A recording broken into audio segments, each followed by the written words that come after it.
జాఫ్రీ అని Google engineer is called father of artificial intelligence. He actually resigned from the job. He said, I don't want to contribute to something which will destroy the mankind. Do you believe it will? అది point. Common sense, but destroy the man kind is a very అంటే ఆ word definition చెప్పాలి.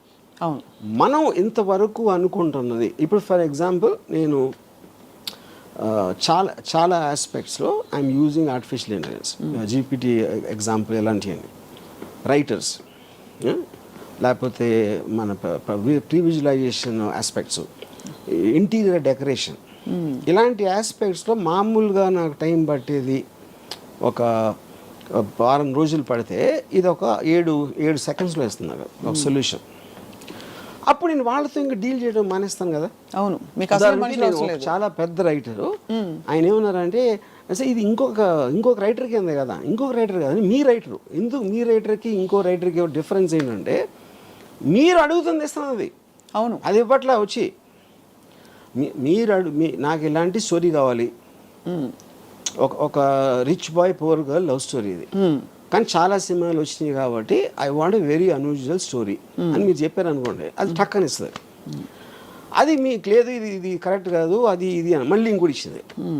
ఇదంతా ఏ రైటర్ని అదే చేసేది. నేను రైటర్ని పిలిచి చెప్పాను అనుకోండి, హ్యూమన్ రైటర్ని, అతను కూడా అదే చేస్తాడు. అయితే వాళ్ళకి అతను చేసేది వారం రోజుల తర్వాత ఇస్తాడు. రైటర్స్ బ్లాక్స్ ఉంటాయి, లేకపోతే ఈగో ఉంటుంది, ఆడికి ఈగో ఉంటుంది, మాటికి ఇదే అడుగుతుంది. ఇలాంటి రకరకాల ఆస్పెక్ట్స్లో మీరు కూడా ఆ మూడ్ నుంచి ఒకసారి వెళ్ళిపోవచ్చు. సడన్గా మీకు అది బోర్ కొట్టేది, లేకపోతే ఇంకోటి ఏదో ఇంట్రెస్టింగ్ అవచ్చు. మీరు మూడ్లో ఉన్నప్పుడు అప్పటికప్పుడు వేడిగా మీకు నచ్చే వరకు వడ్డిస్తానే ఉంటుంది అది. అప్పుడు నాకు రైటర్ని పిలవటం అనేది ఎందుకు పిలుస్తాను నేను ఇంకా, ఎందుకంటే ఇప్పుడు నేను అనుకున్నది ఫైనల్గా గ్రేట్ స్టోరీయా కాదా అది జనం చెప్తారు, కానీ నా టేస్ట్కి అది ఇచ్చేది అది నాకు సర్వ్ చేస్తుంది, జనానికి కాదు. అవును, మీరు చెప్పిన ఐడియాని డెవలప్ చేసి మీరు అనేంత వరకు చేయటానికి ఒక సాధనం, shortest period of time with zero money.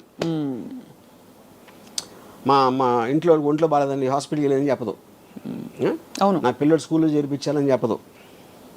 It is working for you 24/7 any given. మీకు మూడు ఉన్నప్పుడు టపా చేస్తూ ఉంటుంది. లేదు పొద్దున్న 9ంటికి రాత్రంతా మేల్కొని ఆలోచించి నిద్రపోయాడు, నాకు అర్జెంటుగా ఎంత కావాలి అంత కావాలని అడగదు. అది సో మీ టైం సేవ్ చేసి, మనీ సేవ్ చేసి, ఎఫర్ట్ సేవ్ చేసి, మీరున్న మూడ్లోనే మీ పని సరిపోయేది. మీకు ఇది ఎవరు చేయగలుగుతారు, ఏ మనిషి చేయగలుగుతాడు? మీరు అన్నట్టు స్క్రిప్ట్ వర్షన్ కూడా వస్తుంది. ఇది script version, everything is possible, including screen play. అక్కడ ఏంటి, కానీ మీరు అడిగే విధం ఎలా అడగాలో అనేది తెలియదు. కరెక్ట్. అది ఇప్పుడు ఇంటర్వ్యూస్ ఉన్నాయి, ఇంటర్వ్యూవర్ బట్టి ఉంటుంది, అంతేగాని నాకు తన నాలెడ్జ్ అదే ఉంటుంది, అవతల వాళ్ళు ఏం అడగాలో అదే ఉంటుంది. అడిగే విధానం బట్టి ఆన్సర్ ఉంటుంది. Same thing will happen with AI. అవును. సో కాబట్టి అయితే మీరు ఏఐ ఈజ్ అ రీప్లేస్మెంట్ ఇంకా దానికి రీప్లేస్మెంట్ ఆఫ్ ఎవ్రీవన్. సో దీని పర్యవసానాలు ఇప్పుడేదో ఒక ఫ్రెండ్ ఫిలాసఫర్ గైడ్ పాప అది హెల్ప్ చేస్తుంది కండిషన్ లేకుండా అని అనుకుంటున్నాం. బట్ ఆర్టిఫిషియల్ ఇంటెలిజెన్స్ వల్ల ప్రపంచం అంతా అసలు మానవాళి నాశనం అయిపోతుంది, మనిషికి ఆలోచించే కెపాసిటీ కూడా చాలా అల్పం అయిపోతుంది అనే ఒక అపోహ, ఆందోళన. అక్కడ ఒక పాయింట్ ఏంటంటే, ఇప్పుడు ఒక 40 years బ్యాక్ క్యాలిక్యులేటర్స్ వచ్చినాయి. క్యాలిక్యులేటర్స్ వచ్చినప్పుడు చాలామంది ఏమనేవారంటే, అది నువ్వు ఎక్కాలు నేర్చుకోకుండా, లేకపోతే బ్రెయిన్ షార్ప్ చేసుకోకుండా నువ్వు మేటలు నొక్కేసి ఆన్సర్ వస్తే నీ బ్రెయిన్ అయిపోతుంది అని చెప్పారు. అక్కడ ఉన్న ఫ్లా, దానికి దీనికి ఉన్న డిఫరెన్స్ ఏంటంటే, ఇప్పుడు మీరు టెక్నాలజీ అడ్వాన్స్మెంట్ అనేది దేనికి రిలేటెడ్, మీ ఎఫర్ట్ తగ్గించి మీ టైం వేస్ట్ చేయకుండా ఫాస్ట్గా వెళ్ళటం అనేది ఎనీ టెక్నాలజీ. అవును, మీరు నడిచి వెళ్తున్నారు, సైకిల్ ఉంటే కొంచెం ఫాస్ట్గా వెళ్తారు, స్కూటర్ ఉంటే, కార్ ఉంటే ఇంకా హ్యాపీగా కంఫర్టబుల్గా వెళ్తారు. So every technology advancement is related to reducing your time and effort. Right. Okay. Second point ఏంటి, క్యాలిక్యులేటర్ ఉంది కాబట్టి నేను నేర్చుకోవట్లేదు. అప్పుడు నేను మెమరైజ్ చేసుకుని 2 2s 4 3 × 15 45 ఇలాంటి అన్ని బదులు మీ పెద్ద నెంబర్స్ అవ్వచ్చు, చిన్న నెంబర్స్ అవ్వచ్చు, మీ దగ్గరే ఉంది. It's a part of your body actually. అవును, మీ జేబులో ఉంది అది. మీరు బ్రెయిన్లో పెట్టుకున్నారా, గుర్తుంచుకున్నారా కన్నా అప్పుడేంటి ఈక్వలైజ్ చేస్తుంది. ఒకటి మెమరీ పవర్ ఎక్కువ ఉంటుంది, ఒకటి తక్కువ ఉంటుంది. క్యాలిక్యులేటర్ అందరినీ సేమ్ చేస్తుంది. సో మనుషులంతా ఒక్కటే అనే సిస్టమ్ వచ్చింది. అది అది సేమ్ థింగ్.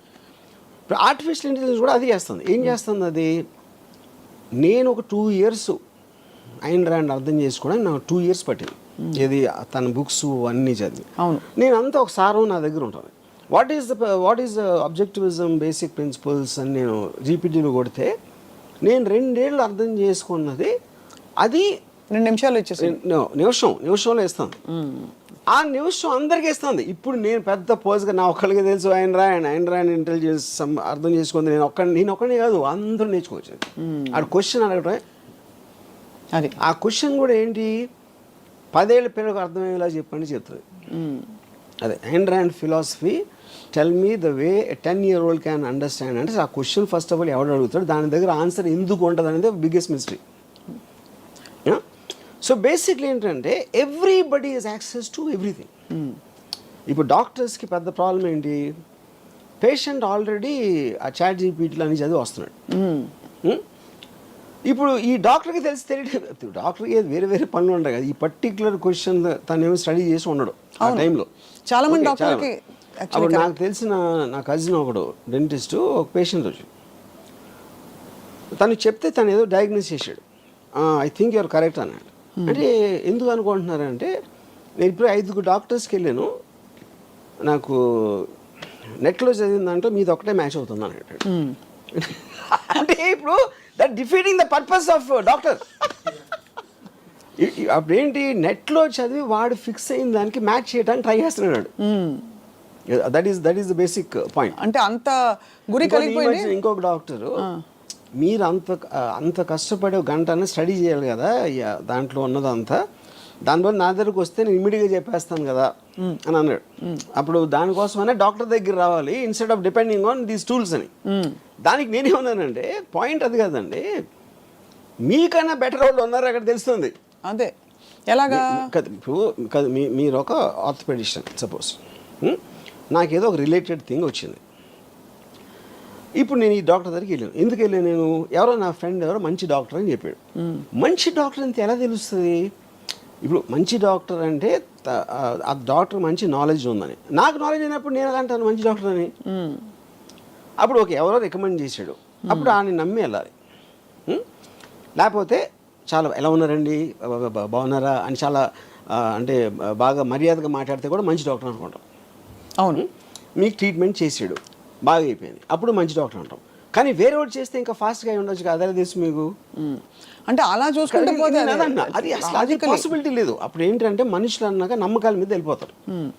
అది profession. So are you saying for example profession మంచి డాక్టర్ ఉన్నప్పుడు మీరు ప్లేన్ ఎక్కినప్పుడు పైలట్ బాగానే తోలుతాడు అడిగారు ఎప్పుడైనా? అడగలేదు. ఎన్నిసార్లు తోలేడు, ఎప్పుడైనా నేను వచ్చిందా ఆ రికార్డ్ నాకు ఇవ్వండి అని చెప్పి మీరు టికెట్ కొనలేదు కదా. అవును. పాయింట్ ఏంటంటే పైలట్ అని పేరు ఉంటే you will believe that he knows what is job is. Doctor కూడా అదే. ఇప్పుడు మంచి డాక్టర్ ఒకవేళ ఉంటే, మంచి డాక్టర్ అనేవాడు చెడ్డ డాక్టర్ ప్రాక్టీస్ చేయడానికి ఎలా చేస్తున్నారు మీరు? ఇప్పుడు డాక్టర్కి మీరు ప్రాక్టీస్ ఇచ్చారంటే అతనికి విషయం తెలుసు అని సర్టిఫికేట్ ఇచ్చినట్టే కదా.